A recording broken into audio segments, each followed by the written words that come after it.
Y hablando de canteras, pues ahora va a intervenir Rodrigo de la Torre, que es una leyenda viva del estudio, aparte de cantero, escultor, del estudio de las construcciones monumentales históricas en España. Y realmente, si él dejase una marca de cantero en todos los monumentos importantes en los que ha estudiado y que ha restaurado, pues sería tan famoso como el maestro Mateo, porque ha trabajado en Jaca, en San Isidoro de León. La última vez, de hecho, lo vi en otra portada del juicio, la de Tudela, la de la Catedral de Tudela, trabajando allí. Y hay, bueno, el estudio constructivo del Pórtico de la Gloria, que se publica en el libro, en el primer libro del proyecto y que pueden ver online, es increíble. Y hoy nos va a hablar de ese estudio constructivo, pero también de novedades que se han producido en su pensamiento sobre la complejidad tan increíble de la construcción del Pórtico de la Gloria. Muchas gracias. Después de esta elogiosa presentación del profesor Prado Villar, no sé qué hacer, tengo que tomar un poco de respiro y vamos, empezamos. El profesor Prado Villar nos ha... Yo la verdad es que he disfrutado mucho con esas pinceladas que ha dado de ese cosmos que es el Pórtico de la Gloria, ¿no? A nivel de representación, de simbolismo, de teología, de tal.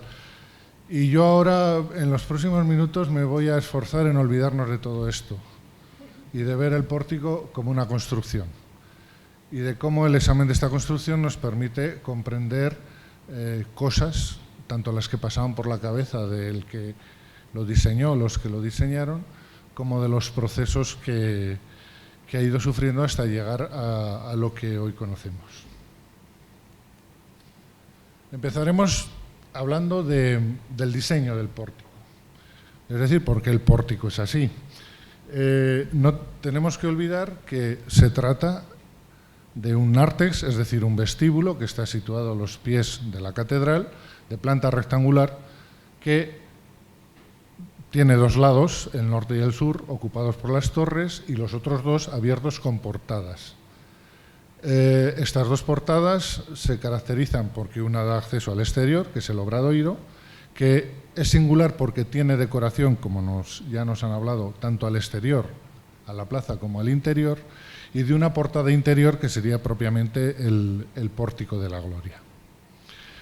Respecto de la portada del obradoiro, que es de la que tenemos menos restos, yo voy a hablar de ella como si fuera un reflejo fiel del diseño del pórtico, no por convencimiento, sino porque no tengo argumentos para decir lo contrario.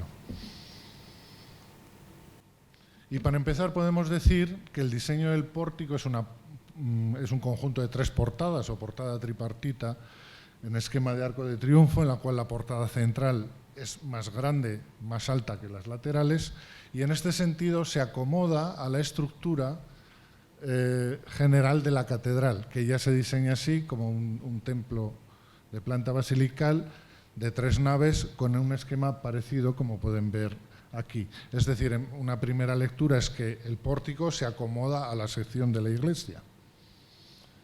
Y en esta sección de la iglesia pues vemos que la arquería central, la portada central del pórtico, se corresponde más o menos con la anchura de la nave central.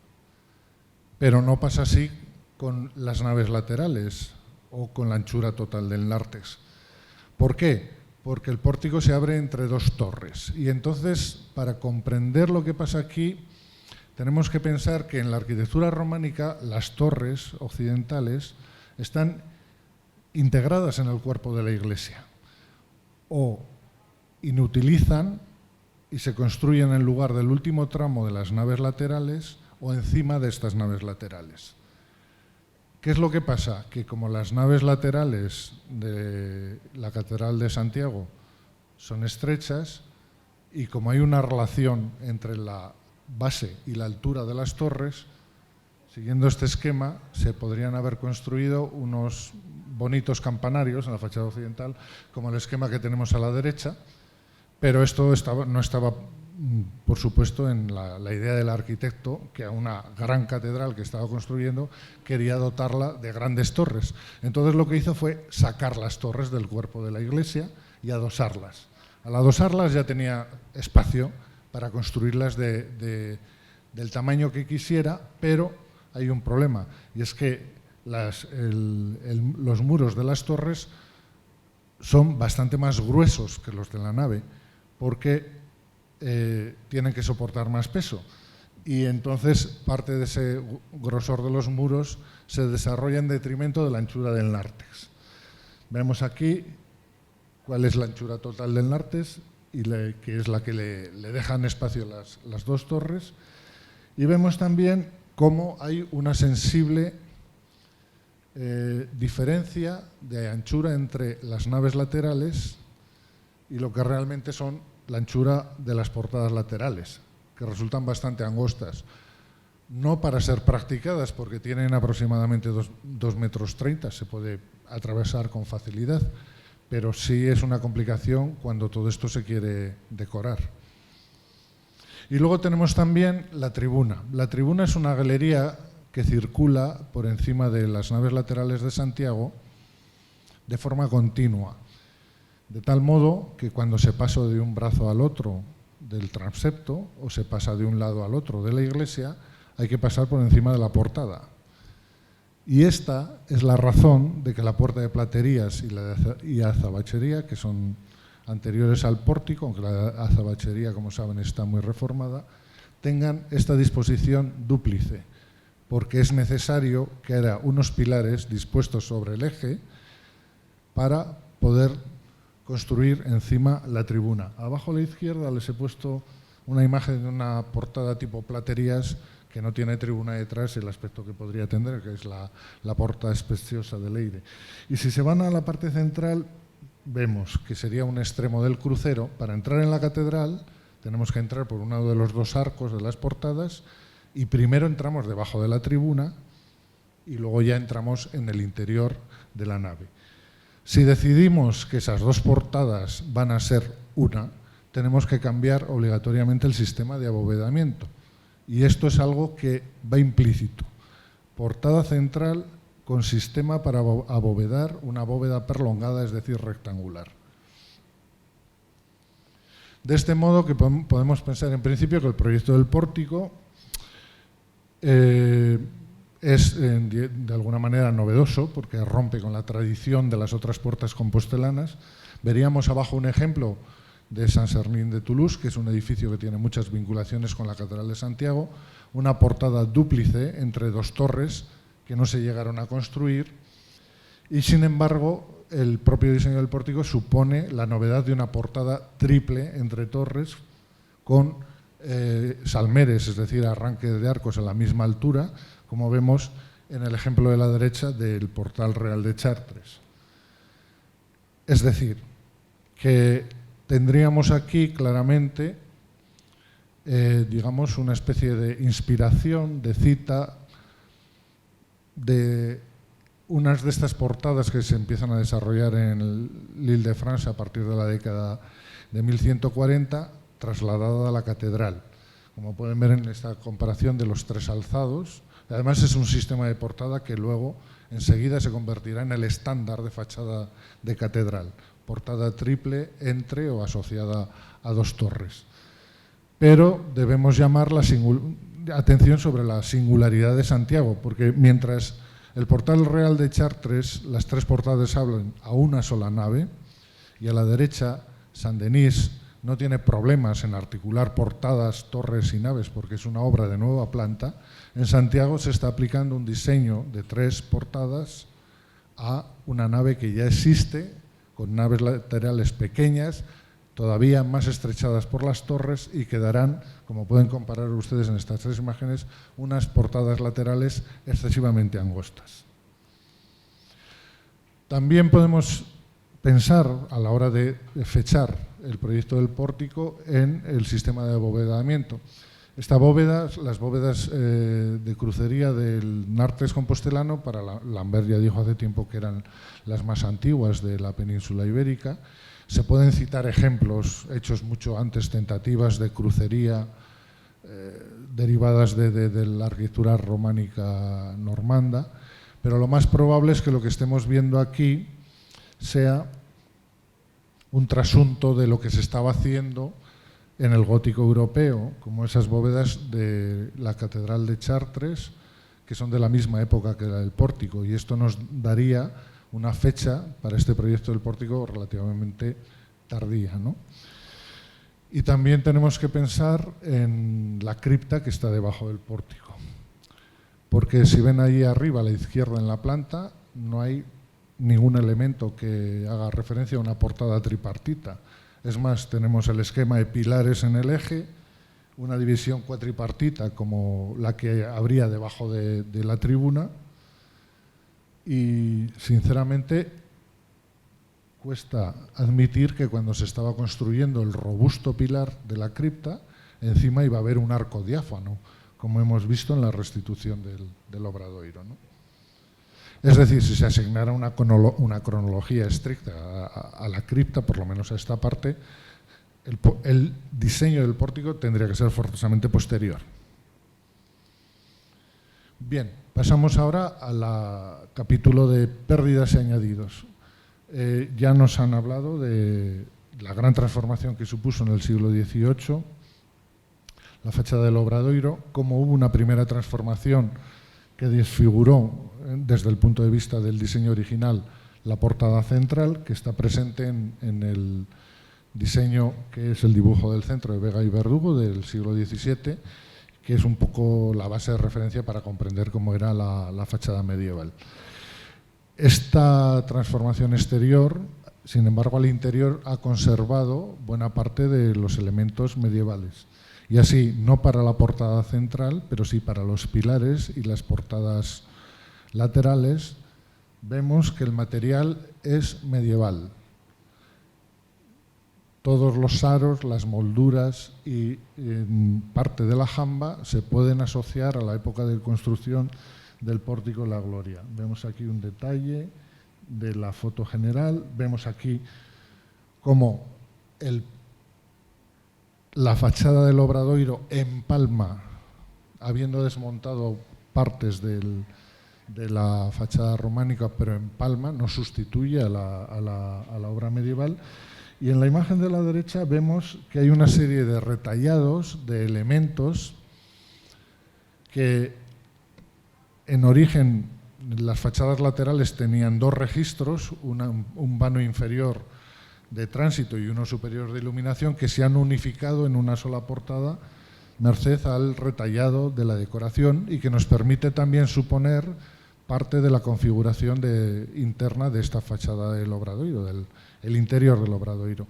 No voy a abundar mucho en ello porque en el curso se va a hablar más de esto, pero sí el examen de esta parte lo que nos está diciendo es, uno, las portadas laterales no hubo mucho más porque no hay espacio.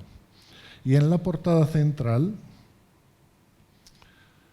hay espacio para que hubiera más estatuas de columnas, pero me he fijado que la restitución de Prado Vilar no las pone y luego apuntaremos un detalle para pensar que no las hubo.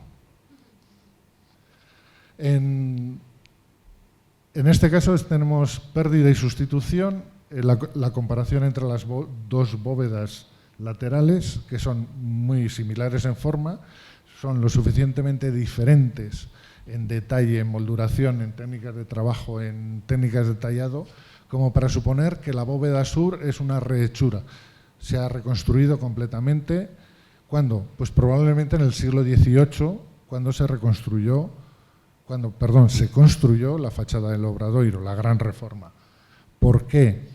Porque la torre norte, desde su origen, ha ocasionado una serie de problemas a la catedral al estar mal cimentada en una de sus esquinas. De hecho, según se construyó, tiene bastante inclinación. Y según se construyó, se iba inclinando. Eso quiere decir que la masa de la torre ha tirado de la parte sur del Nartes, creando una serie de lesiones, una de las cuales pudo aconsejar la sustitución de la bóveda. Como es probable que fuera también la causa de la desaparición de este del aro de este óculo, que visto así es como una cosa como muy poco orgánica con el resto de la fachada, pero cuyo gemelo en la parte norte conserva un aro que por molduración, dimensiones, sistema constructivo, es coherente tanto con los pilares, con la parte alta de los pilares, como con las bóvedas del nártex. Observen también que tiene un solape, la moldura.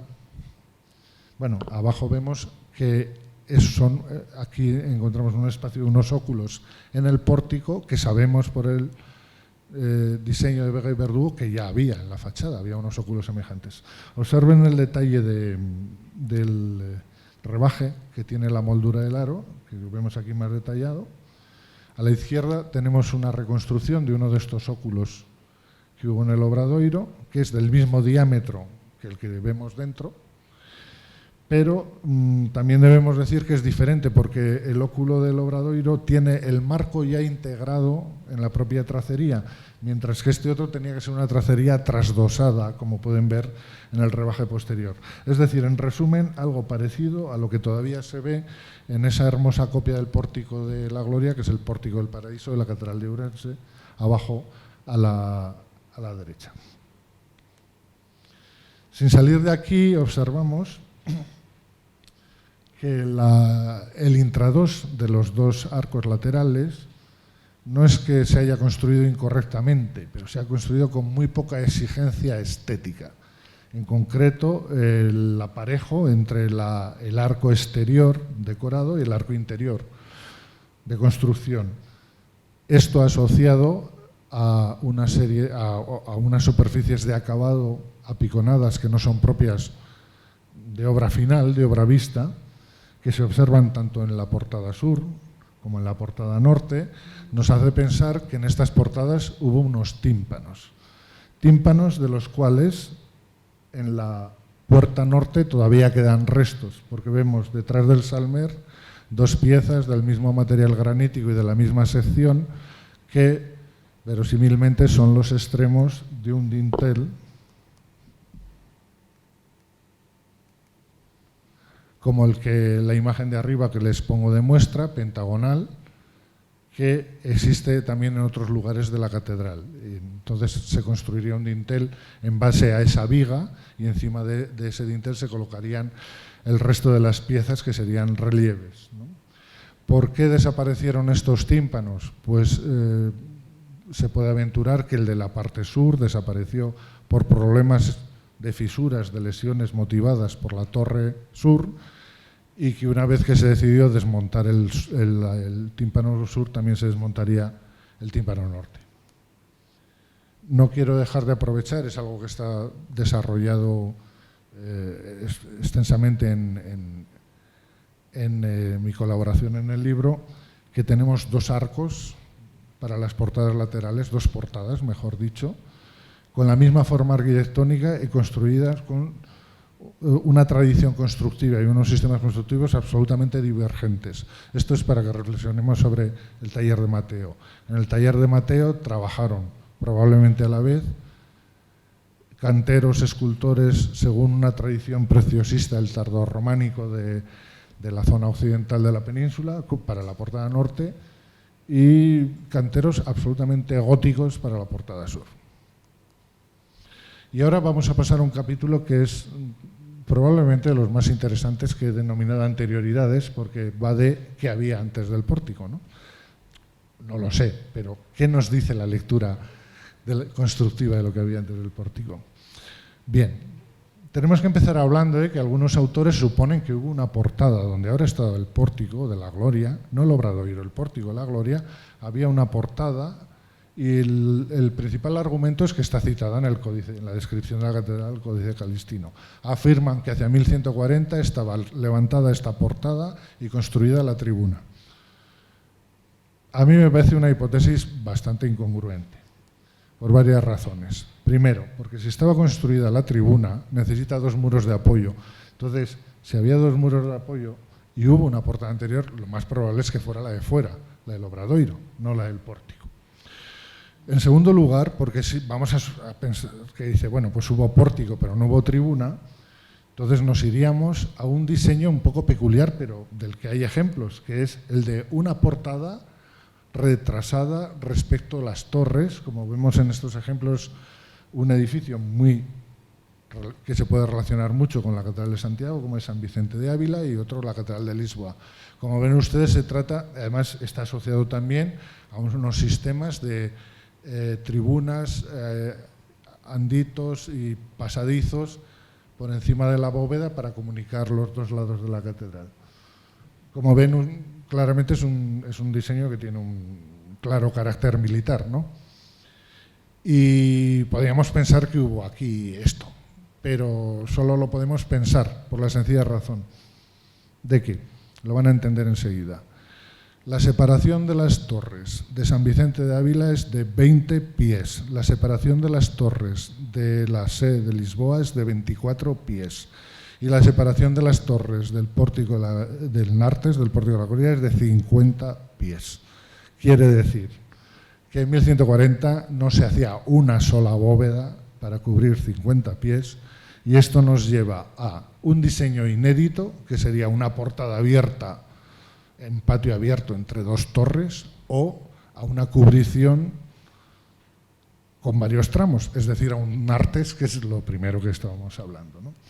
No obstante, estos diversos autores afirman como prueba de cargo que la evidencia de que se hizo esa portada es que en los tramos laterales, el correspondiente a las portadas laterales, se ven los restos inequívocos de una arquería ciega semejante a la que discurre por el interior de la catedral. Como ven ahí, efectivamente, la arquería va por el muro de la catedral y da la vuelta, el muro, y vemos elementos que se pueden asociar a esa arquería. Debajo una línea de imposta horizontal, arriba una línea de cimacios que se podría relacionar con el capitel del extremo, y entre medias una junta vertical persistente que sería la esquina de esa arquería. Correcto, pero no vemos nada más. No hay ningún resto de salmer, no hay ningún resto de pieza que no hubiera sido necesario desmontar cuando se abrieran las fachadas laterales, y sin embargo lo que vemos es que las fachadas laterales están abriendo, modificando un muro liso, no un muro con arquería. En cuanto a las impostas, porque es uno de los argumentos que invocan diciendo es que estas piezas las cortaron cuando tuvieron que abrir las portadas, pues tenemos un problema, porque las impostas son unas piezas que no tienen mucho tizón, no tienen mucha profundidad porque son decorativas, tienen otros usos constructivos, pero bueno, son decorativas.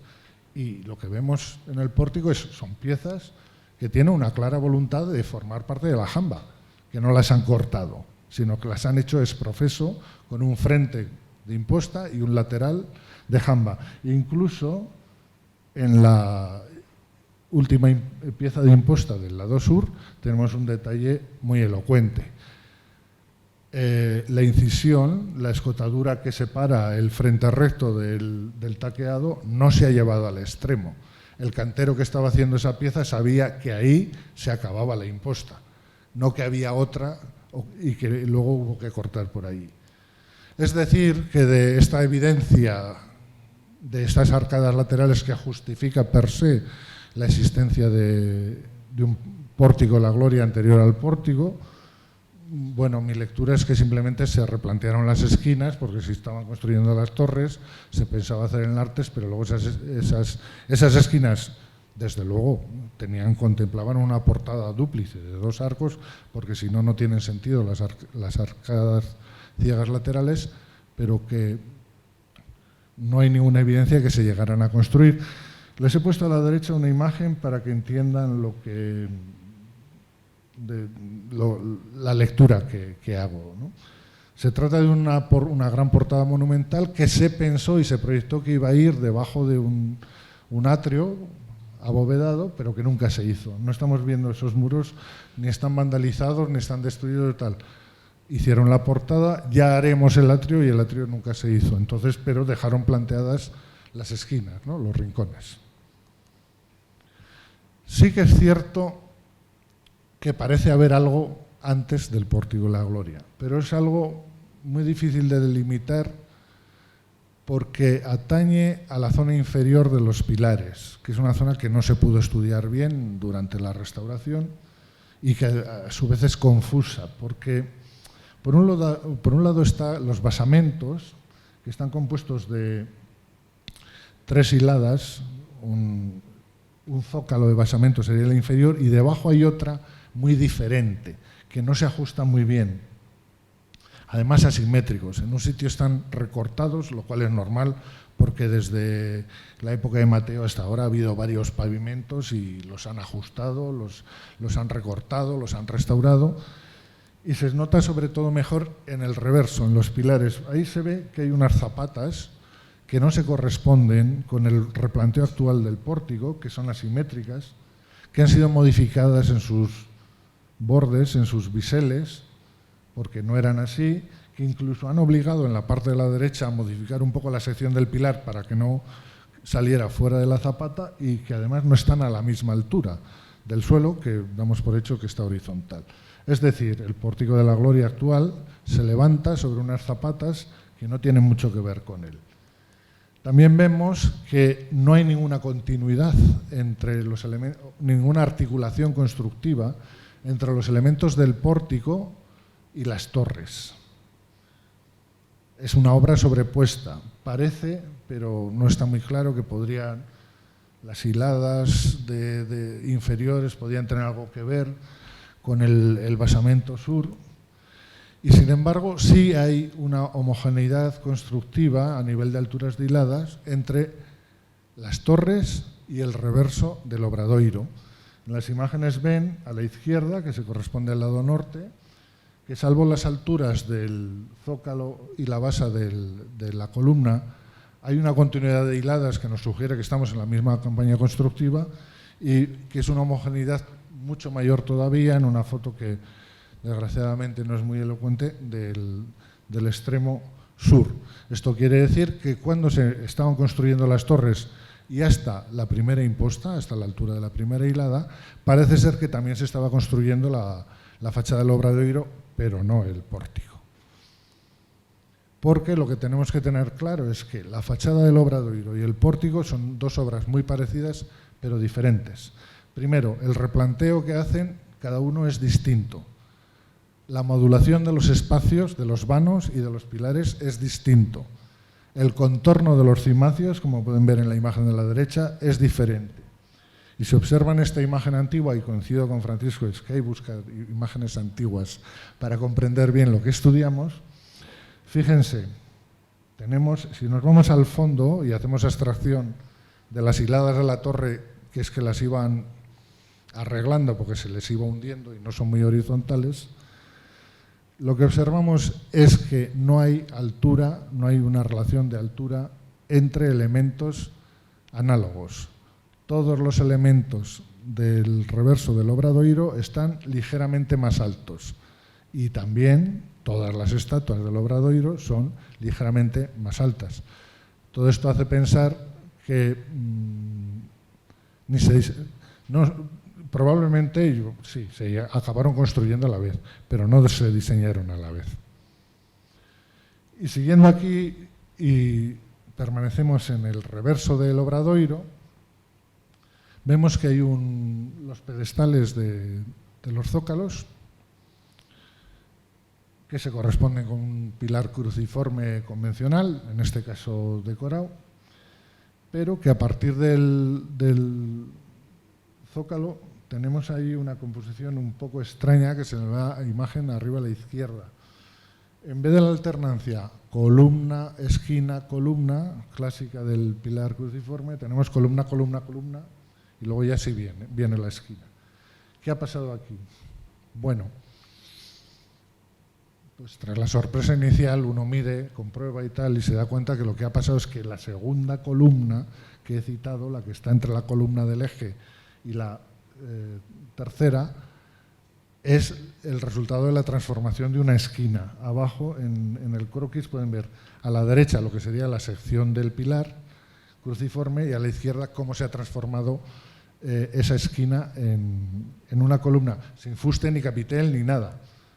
Aquí tenemos otra sección de lo que sería ese primer diseño inicial del pilar, en el que vemos que los tambores, las juntas de los tambores de la columna central, la otra no hay problema porque son fustes monolíticos, la junta de los tambores de la columna central queda siempre en el rincón. Son alternativamente pasantes o adosadas, pero no se ve la junta porque siempre queda en el rincón formado por el sillar de esquina. Cuando desaparece el sillar de esquina, vemos las juntas ahí apreciablemente a la vista, en la imagen de la derecha, lo que nos quiere decir que esta transformación de la sección de los pilares se ha producido cuando ya había buena parte del material de los pilares de la contrafachada, el reverso del Obradoiro, labrados por lo menos, ¿no? Más elementos que hablan de esta transformación de la sección del pilar. Bueno, como es una transformación advenediza, facticia, no se sabe muy bien por qué, pues la moldura tórica que sirve de base a las columnas, a las estatuas, pues gira alrededor de las columnas, pero no alrededor de esta columna postiza porque no hay una forma orgánica de hacerlo. Abajo vemos que los capiteles de las columnas inferiores se trabajaron para testar contra sillares rectos, no contra cilindros. Y a la derecha vemos como esa columna que discurre, digamos, nueva o modificada, que discurre entre los dos capiteles grandes, al final se ha vuelto a recuperar su condición de esquina para no crear ahí una sombra y un lugar un poco estético. En fin, ¿qué ha pasado aquí? ¿Por qué? ¿Cuál es el motivo para haber modificado esta sección de los pilares? Pues hombre, yo la verdad es que no tengo una respuesta de absoluta certeza, pero pienso que es para que el pilar de la contrafachada, el reverso del Obradoiro, se pareciera al pilar del pórtico, porque era bastante distinto. No imposibilita que haya columnas en la contrafachada el que sea un pilar cruciforme, pero desde luego el aspecto era distinto. No sería una sucesión de tantos fustes yustapuestos como tendríamos en el pórtico, ¿no? Y la moldura anular que sirve de base a las estatuas es muy torpe en la contrafachada, mientras que está muy bien diseñada en el pórtico. Y aquí quiero hacerles remarcar una cosa. Si se fijan en la ortofotografía de la derecha y en la imagen de abajo a la izquierda, esa columna tórica que visualmente parece una sucesión de basas va desde la primera estatua hasta la última y se interrumpe cuando se acaba la última estatua. Pues bien, aquí se interrumpe donde está la reina de Saba. Si esto era un criterio de diseño que se llevó a rajatabla, no podemos pensar que hubiera más estatuas columnas en el interior de la portada central del Obradoiro. Singularidades y disparidades que aparecen también en los soportes, pero en este caso el propio pórtico, que está compuesto visualmente de dos partes, o tres si contamos el zócalo como una parte diferente de la primera. Desde el punto de vista de la ejecución, de dos, separadas por esta famosa imposta tórica o hilera de bases, un poco por encima de la mitad. La parte inferior está compuesta toda de piezas aparentemente monolíticas, incluidos los zócalos. Las juntas de las basas y de la cornisa de los zócalos, el solape de las bestias de abajo está hecho de tal manera que no se vea la junta. El constructor aquí tiene una clara voluntad de manifestar una rotundidad masiva un poco inhabitual en la arquitectura de la época. Y a partir de esta imposta intermedia, vuelven a aparecer los tambores en el pilar central, vuelven a aparecer las esquinas detrás de las estatuas de los apóstoles. Hay un cambio de técnica constructiva. Incluso, fíjense, que lo que antes era una cornisa de basamento donde van las basas llena de de aristas intermedias, arriba ha prescindido y volvemos a tener el cimacio escalonado, ramplón románico por antonomasia. Resulta difícil de creer que todo esto obedezca a un diseño unitario, ¿no? Y esto nos hace pensar, y esto está asociado a que en las portadas laterales, por encima de la imposta, la ejecución es rematadamente mala, como pueden ver en las fotos. No así en la portada central. Pero las jambas de las portadas laterales pasan abruptamente de una jamba monolítica, trabajada con mucho cuidado, a una sucesión de sillares puestos allí con muy poca exigencia. Claro, esto nos lleva a profundizar el análisis de qué pasa en la transición entre el nivel inferior y superior de las columnas. Bueno, pues vemos que en la portada sur la transición se hace a través de dos piezas estrechas. La portada norte, en la jamba derecha no hay nada que reseñar, pero en la jamba izquierda sí. Ahí hay una boquilla que interrumpe la decoración del baquetón. Y esa interrupción de la decoración del baquetón implica que no hay una continuidad de la jamba, porque es el mismo tipo de elemento, el mismo tipo de elemento que vemos en la misma jamba abajo, que tenemos en la imagen abajo a la derecha, y un elemento análogo al que vemos en la contrafachada, donde vemos que el gran baquetón de la esquina se interrumpe porque encima hay una imposta. Esto en el 2010, en una reunión de trabajo, supongo que te acordarás, me llevó a plantear este dibujo diciendo, parece que, por lo menos cuando se trabajaron estas jambas, se estaba pensando en una portada diferente, en un pórtico de la gloria diferente al actual, con portadas laterales más bajas, porque esa sería la explicación a que se interrumpiera la decoración de la jamba. En el 2016, durante ya el transcurso de las obras, aparecieron varios datos que corroboran esta hipótesis. Aquella jamba continuada que tenía unos postizos a los cuales, sinceramente, no presté atención porque estábamos con el tema de las puertas, si tuvo, si no tuvo, cuántas tuvo, entonces parecía, digo, bueno, pues desperfectos originados por la colocación de unas puertas. Pues no. Esos recrecidos lo que tapan es una decoración retallada, que se ve aquí en la izquierda, una moldura de directriz curvilínea, en su frente una sombra de una decoración vegetal retallada y simétricamente al interior de la jamba lo mismo. Y enfrente, a la misma altura, exactamente lo mismo. Es decir, algo que podemos interpretar como unas impostas retalladas y unos almeres que se dejaron in situ de algo como lo que tenemos a la derecha. Es decir, una portada lobulada de un edificio que en este caso también se vincula por la decoración y por la iconografía con el Pórtico de la Gloria, pero podría haberles mencionado una de las puertas exteriores de la Catedral de Ourense, también relacionada con el Pórtico de la Gloria, o con el perfil lobulado del gran arco central del Obradoiro, que también forma parte del Pórtico de la Gloria. Si esta lectura es correcta, tenemos que hubo unas portadas, por lo menos empezaron a construir unas portadas más bajas en los laterales del pórtico.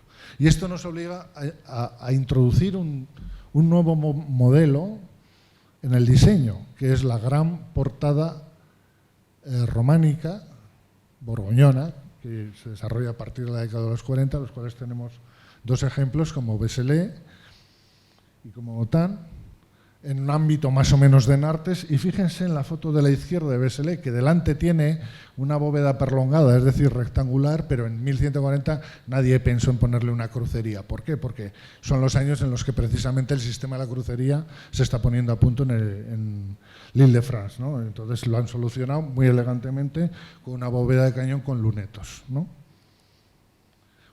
Aquí tenemos una portada. Hay divergencias de los historiadores, pero más o menos puede encajar en la cronología de la construcción del pórtico de un edificio que es ya gótico, la fachada oeste de la Catedral de Senlis, y es aquí donde comprendemos cuál es la ventaja de levantar las puertas laterales, que las estatuas columnas se nos duplican, tanto para el pórtico como para el obradoiro como para su reverso. Al levantar los 3 vanos laterales, según el modelo Chartres, de 3 portadas de distinta anchura pero de una misma altura de dintel, podemos ampliar considerablemente el programa iconográfico. Y es precisamente esta obra de elevación de las portadas se caracteriza por una mala ejecución, tanto a nivel de las bóvedas, como pueden ver ahí, como ya he mencionado antes, con una falta de correspondencia del aparejo entre las jambas, entre lo que es el pórtico y lo que es el muro de la iglesia, ¿no? Dificultades. Aquí tenemos que volver al libro de gramática de arquitectura románica para comprenderlo. Hay una especie de ley que dice por encima hay un soporte y encima hay un arco y no hay más. No se cumple siempre, pero siempre se piensa que tiene que ser así. He puesto un ejemplo de San Vicente de Ávila donde vemos unas imágenes que ya hemos visto antes en la intervención de Prado Vilar, en lo cual es por encima de cada elemento soportante hay un arco. A la derecha vemos una de estas primeras protobóvedas de crucería, en las cuales las columnas tienen 3 pilares y cada uno de ellos recibe uno y no más de un arco. Cuando llegamos al pórtico, esto no puede ser. No hay espacio para todo. Entonces vamos a ver un poco por encima qué pasó, qué se pudo hacer. Empezamos. La columna central recibe el arco fajón. Si vamos hacia la portada grande, hacia la portada central, la columna que está a su derecha recibe el nervio diagonal de la gran bóveda. Aquí tenemos un cambio grande y una de las grandes singularidades, uno de los grandes hallazgos del pórtico. En vez de 2 columnas y 2 arcos, hay uno solo, pero enorme. La gran arquivolta de los ancianos, que es uno de los logros, de las maravillas de esta obra, que ya tiene muchas. Y si vamos más adentro tenemos la jamba, y encima de la jamba ya no hay arcos, sino simplemente sujetan el sistema dintel-tímpano. Si vamos hacia las columnas laterales, hacia las portadas laterales, vemos que la columna B ya no recibe ningún diagonal, sino que recibe una arquivolta como la columna C. Porque el nervio diagonal, el B, no se puede poner, hay que decidir entre arquivolta, que ya estaba construida, y nervio. Y entonces el nervio se coloca mucho más atrás. Ven en la imagen de arriba cómo el arranque del nervio diagonal del tramo lateral está mucho más retrasado que el central. Y delante tienen ahí una especie de piezas, de bloques, que muchos quitan de las representaciones del pórtico, y no sé por qué, porque están allí. Y enseguida vamos a ver de qué van. Encajar todo esto como la mera observación de todos los elementos que confluyen sobre los pilares, pues es un poco de, no voy a decir de caos, pero realmente es incómodo verlo, ¿no? O sea, vemos aquí como la arquivolta acaba interpenetrando el nervio diagonal, como ese anciano de abajo, la corona no se le llegó a labrar porque no tenían claro que fuera a tener corona, o por lo menos la fuera a tener entera, una vez colocado en obra, ¿no? Como a la derecha, la arquivolta sur, que tenía una cela con su decoración infernal, es abruptamente interrumpida por una de la figura del ángel. Como arriba a la izquierda se arrancan los arcos en unas mesetas encima de las piezas de los ángeles, que no son todas enterizas, hay muchos ángeles que están sobrepuestos, grapados con anclos, por lo menos los de los arcos fajones. Y que a la derecha ni siquiera eso. El constructor no sabía ahí cómo arrancar el arco y colocó un bloque que retalló arriba a la derecha a puntero, dejándolo esbozado. Y abajo tenemos dos imágenes de esos mismos bloques de la portada sur que vemos que son, ahora resulta que son alas, y son alas de ángeles que ya estaba. Y luego una cosa que yo estoy convencido personalmente que supuso un disgusto para Maestro Mateo o quien se encargara de esta parte de la obra. Volvemos a la gramática románica. La arquivolta, el arco exterior de las arquivoltas suele estar enrasado al paramento, al muro. Sobresale simplemente el vuelo, que siempre es menor que la altura. Ahí abajo, en el ejemplo de Carboiro, que es una portada mateana, lo tenemos. Aquí, sin embargo, el muro está muy retrasado. ¿Por qué? Pues en principio para poder arrancar el nervio de algún sitio, como hemos dicho. Por otro lado, porque hay una cosa que se ve, y es que al haber reducido el número de arquivoltas del centro, de la portada central, la portada central queda rehundida. No las cabezas de los apóstoles que sobresalen, pero sus hombros.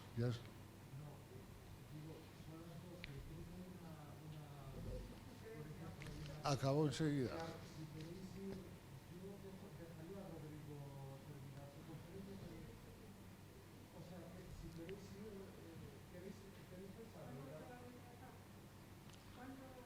Yo creo que en 5 minutos lo puedo solucionar, 5 o 6 minutos.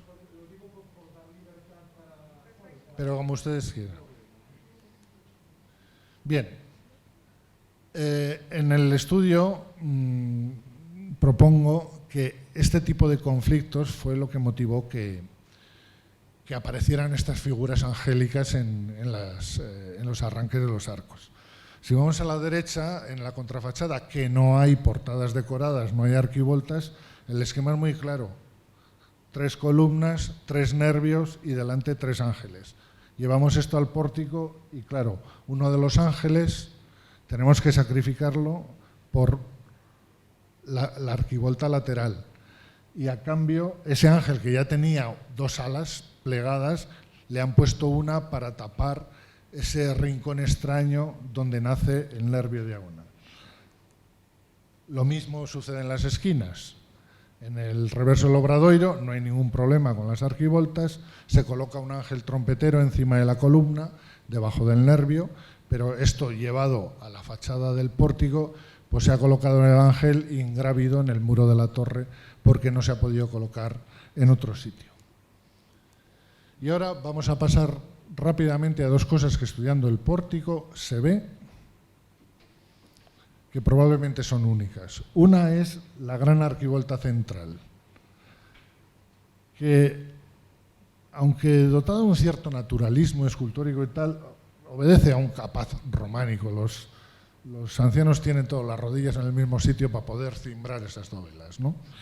Pero que es muy singular, porque en la parte posterior lo que tenemos es un sistema de cierre abajo, un sistema de completar el tímpano, y arriba un arco que es el que recoge la tribuna. Ese arco tenía que haber estado debajo, no encima. Lo que está demostrando esto es que el arco exterior, el del pórtico, y el interior, el de la iglesia, no funcionan al unísono. Se han construido en 2, lo cual constructivamente es un poco incongruente. Y es más, el vuelo de las dovelas de los ancianos es tal que teníamos que ver el reverso de las dovelas desde la iglesia, porque si no esas piezas cabecean. Se ha construido esa portada de grandes piezas, en torno a 900 kilos cada una, con unas piezas que cabeceaban y por lo tanto en una cimbra especial y por lo tanto lo primero que se hizo por encima de los pilares, porque si no hubiera sido difícilmente realizable. Y el segundo elemento es el parteluz. Ese parteluz que es extremadamente esbelto,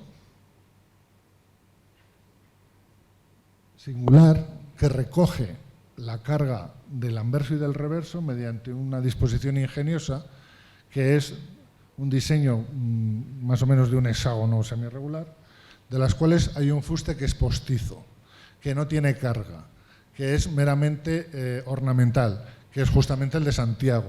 Vemos a Santiago cómo recibe encima el peso a través del capitel de la enorme figura de Cristo, pero Cristo está sentado en los dinteles y Santiago está adosado y los capiteles, y el capitel de la Trinidad y el del árbol de Jesús están pegados. Sin embargo, se ha diseñado por lo detrás un fuste monolítico con una sección de 4 fustes que se corresponden estrictamente con la sección de los dinteles y un fuste posterior orientado al este que se corresponde con el salmer que recoge los arcos del trasdós del tímpano. Si vamos de arriba abajo, para comprenderlo mejor, vemos un cimacio separado en 2 piezas, un capitel único y debajo hay una cosa rara porque hay ahí una especie de loncha con una pieza que no sé si es que realmente es una pieza, tiene un defecto del fuste, que tengan ustedes en cuenta que es que tiene 4 metros de altura, es una buena pieza. Hubo un defecto que obligó a retallar y a insertar ahí una pieza pequeña. Fíjense que el capitel y el fuste tienen un sistema de doble collarino, pero que la estatua de Santiago no, porque no tiene nada que ver con el fuste. Ahí tienen a la izquierda una imagen de Santiago donde se ve la luz detrás, está huecada por dentro y sí o sí tiene que estar sujeta con un anclaje metálico al fuste. Y algo se puede suponer también, si no del capitel, de la pieza intermedia entre el capitel y los pies de Santiago. Y por otro lado vemos que el fuste de mármol es de un diámetro distinto a los fustes del parteluz y que ha podido ser trabajado en cualquier momento anterior. No cualquiera, pero sí, anterior. Y todo esto descansa en la base en una hilada de bases. Tenemos aquí un concepto estructural clarísimo de alguien que sabe que está construyendo una obra con una carga elevada y que decide apoyar en una viga pétrea con el menor número de juntas posibles. Y a partir de aquí, hacia abajo, pues es una cosa mucho más heterogénea. Un basamento que no tiene correspondencia con los otros, claramente facticio. Hay 2 piezas que son las de los leones, que están horadadas y comunican con un conducto de aireación de la cripta, a los cuales se ha añadido por el frente una figura barbada y por el dorso Mateo. La figura del supuesto retrato de Mateo tenía que haber sido más ancha para no trabajarla ahí con un rincón laborioso. La figura del anciano barbudo o barbado se corresponde con otras figuras que ya hay en el pórtico, en los extremos, de piezas horadadas, pero hasta donde yo sé no conducen a ningún sitio. Y también con una composición de una cabeza de anciano entre fieras que hay en el pilar sur. Pero, a diferencia de este, se le levantó la cabeza. Al levantarle la cabeza no sabían qué hacer con el busto. Colocaron ahí una voluta, la verdad que no, muy poco propia. Y se ve claramente que toda esa zona ha sido retallada y retrabajada para conseguir esta composición.